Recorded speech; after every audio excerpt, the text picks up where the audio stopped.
এইবার হলো আমার পুটিং। প্রথমে আমি কাজ হলো আমি গর্ত রেডি করব। সব মাটি কাটা হয়ে গেল। মাটি কেটে, মাটিটাও দেখো গর্তের পাড়ে রাখা যাবে না, খেয়াল করো, গর্তের কোনো পাড়ে মাটি নেই। মাটিটাকে একটু দূরে সরিয়ে নিতে হয়, কেন কি তাহলে ওই মাটিটা পরে ঢুকে যাবে আবার ওই গর্ততে। এটা সবসময় খেয়াল রাখতে হবে। আর এইবার হলো এইটা গর্ত করলাম। এবার আমি একটা মানে গর্ত কাটার পরে, গর্ত করার পরে কি কি জিনিস দেখার আছে আমি একটু যাচ্ছি নিচে, তারপর দেখাচ্ছি।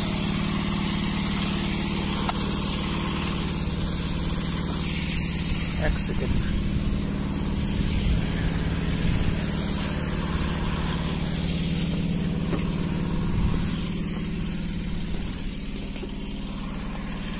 এই হলো আমি গর্তের ভিতরে ঢুকে গেছি, ঠিক আছে। প্রথম হলো আমার একটা পিসিসি লেয়ার করতে হবে। একদম প্রথমে গর্তের, এই হলো গর্ত, গর্তের ভিতরে এই হলো পিসিসি লেয়ার। এই যে এইটা হলো পিসিসি লেয়ার, 75 থেকে 100 দেওয়া হয়। পিসিসি লেয়ারের পরের কাজ হলো আমার জালি তৈরি করা। জালি আমি উপরে গিয়ে দেখাচ্ছি। একটা জালি, এরকম একটা জালি করতে সেন্টার টু সেন্টার বলে দেওয়া থাকে। এই যে জালিটা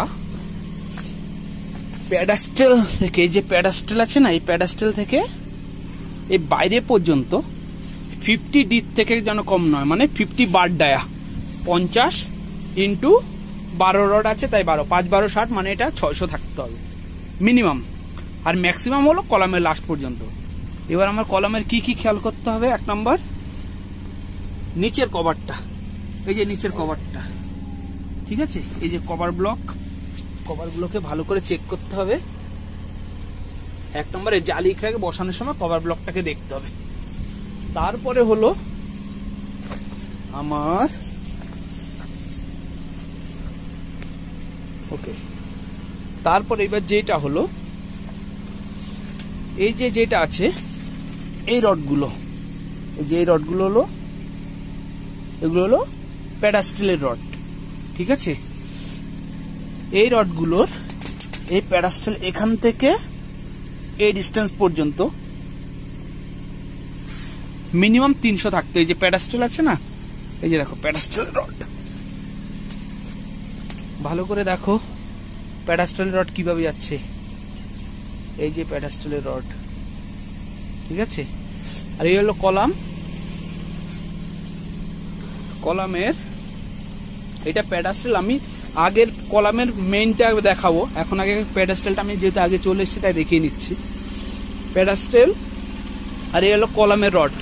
এই যে কলামের রড আসলে এই যে বেঁকা হয়ে, এই যে বেঁকা হয়ে এই যে লেগটা, ঠিক আছে। এই হলো কার্যকর। এই হলো প্যাডাস্টেলটা দেখতে কেমন হয়। রডগুলো ভালো করে দেখো ঠান্ডা মাথায়। প্যাডাস্টেল,